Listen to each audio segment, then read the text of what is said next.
구독과 좋아요는 필수로 눌러주세요. 안녕. 안녕하세요. 약초가 원혁주입니다. 오늘 소개해드린 식물은 암을 비롯한 양기 부족 등 다양한 효능이 있습니다. 집신나물인데 이제 의사에 없는 내용으로 한방약보다 효과가 큰 민간 처방입니다. 물론 뭐 한방이든 민방이든 사용법을 잘 숙지해서 효과를 크게 보는 것이 우수한 처방입니다. 집신나물을 한방에서 용화초 또는 선악초라고 부릅니다. 집신나물은 전국의 들이나 길가에 자생합니다. 키는 1m 정도 자라고 5, 6월에 노란 이상 모양의 작은 꽃이 피고 풀 전체에 자잘한 섬돌이 나 있습니다. 주름진 인맥이 마치 집신을 연상시켜 집신나물이라고 부릅니다.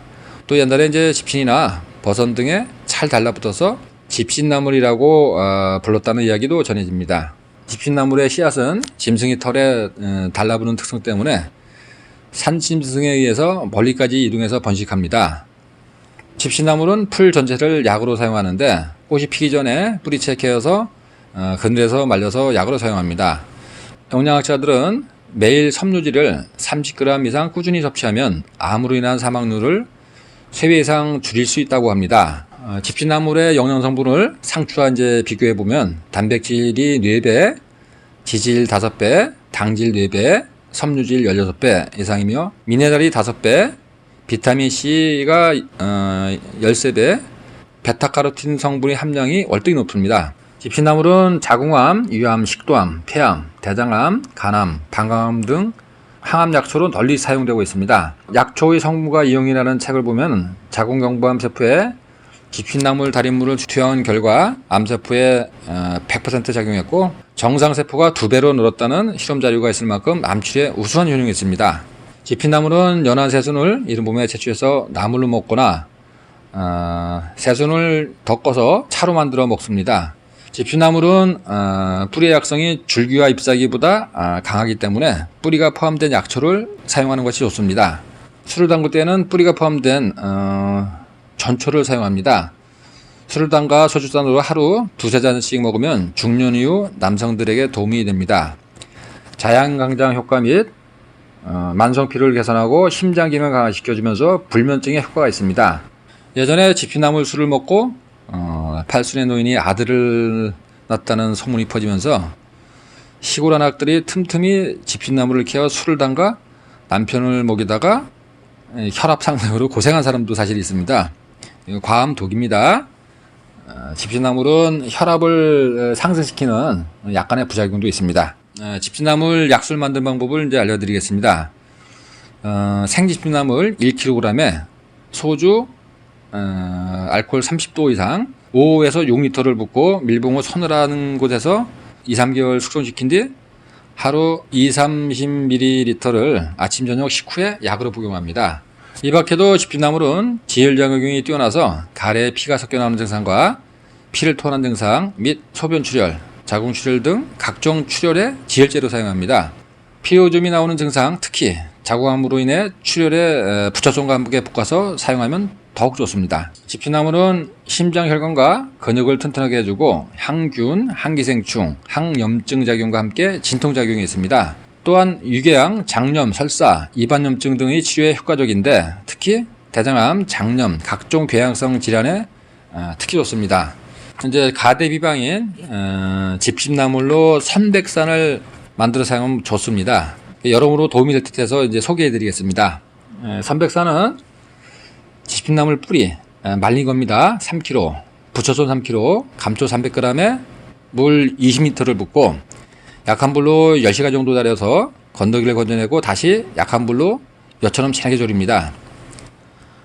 엿처럼 졸인 물에 갑오징어 뼈, 겉껍질 코팅막이 있습니다. 코팅막을 깨끗하게 제거하고 하얀 속심, 닭의 멀도고니를 함께 갈아서 약물을 넣고 녹두알 크기로 알약을 빚어서 매 식후 30에서 40알씩 따뜻한 물 또는 생강차로 함께 복용합니다. 그래서 이제 닭의 멀두거니는 여러분들 아시는 그 닭똥집 안에 들어있는 청회색의 그 얇은 막입니다. 집신나물이 좋다고 해서 한 가지만 너무 오랫동안 복용하면 혈압을 상승시키는 부작용을 초래할 수 있기 때문에 증상에 따라서 여러 가지 약초를 함께 사용하는 것이 좋습니다. 자궁암에는 지핏나물, 어성초, 구추뽕뿌리, 부처손, 화살나무, 영지 등을 함께 사용합니다. 또 이제 간하면은 지핏나물, 벌나무, 땅빈대, 까마중, 민들레, 거무나, 뱀딸기, 갈리키나무 등을 함께 사용하면 좋은 효과를 볼 수 있습니다. 신장암 또는 유암에는 지핏나물, 느릅나무, 번행초, 갈리키나무, 고르쇠나무, 예동나무, 상황버섯 등을 함께 사용합니다. 구토가 있으면 복륜간을 풀어서 지장수로 만든 물에 약초와 생강을 넣고 달여서 차갑게 수시로 마시면 곧 멎습니다.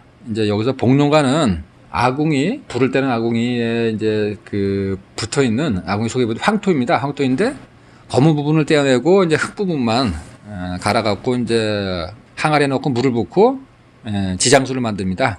지장수를 만들어서 그 물로 이제 약초를 달입니다. 지핏나물에는 타닌, 실리카, 정류, 아피게닌, 비타민, 쿠마린 등의 성분이 들어있으며 담즙의 분비를 촉진해서 소화 기능을 개선하는 작용을 합니다. 이 밖에도 항바이러스 및 항박테리아 효과가 있어서 습진 및 외상, 정맥류, 궤양성 피부질환의 외용제 및 입욕제로 사용은 좋습니다. 특히 여성들이 트리코모나스 균으로 인한 질염에는 지핏나물을 진하게 달여서 질을 세척하면 효과가 뛰어납니다. 또 이제 지핏나물은 출혈을 예방하고 치료합니다. 지핏나물을 복용하면 지혈작용이 뛰어나서 스스로 출혈을 예방하는 효과도 있습니다. 지핏나물은 미주신경 억제를 풀어서 심장 박동수를 증가시켜 근육 손상 회복에 개선 반응 효과가 있어서 고산병에 좋은 약입니다. 결막염에는 지핏나물 달인물로 환부를 자주 씻으면 치료되고 유산가다, 폐결핵, 장출혈을 치료합니다.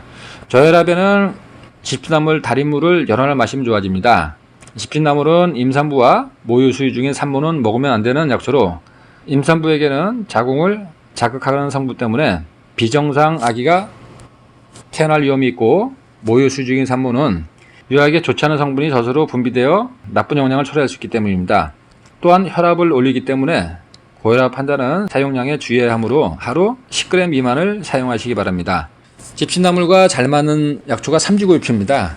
삼지구엽초와 지핏나물을 적절히 잘 사용하면 양기를 올려서 스태미너를 강화하는 데 큰 도움이 됩니다. 삼지구엽초는 예로부터 불감증, 성신경쇠약, 음이증, 혈액순환장애, 우울증 등의 약으로 써왔습니다. 들에 풀어놓은 순양이 산에서 이상한 풀을 먹고 하루에 교미를 100번 이상 쉬지 않고 했다고 해서 음양과학이라고 불렀을 만큼 성기능을 개선하는 효과가 뛰어납니다. 지핏나물 뿌리만을 잘게 썰어서 오래 달여서 엿을 만들어 알약을 먹어도 좋지만 삼지구엽초를 갈아서 함께 알약을 빚어 하루 10g을 3회 나누어 먹으면 아주 강력한 천연 비아그라가 됩니다. 천연 정력제입니다. 이제 한 번에 많은 양을 먹으면 일시적으로 혈압이 올라가기 때문에 처음에는 조금씩 드시기 바랍니다. 지핏나물 알약을 먹을 때 삼지구엽초로 담근 술과 함께 먹으면 더욱 좋은데 약술로 사용하면 자양강정 효과가 뛰어나서 중년 이후의 부부들이 잠자리에서 마시면 부부금실이 좋아집니다.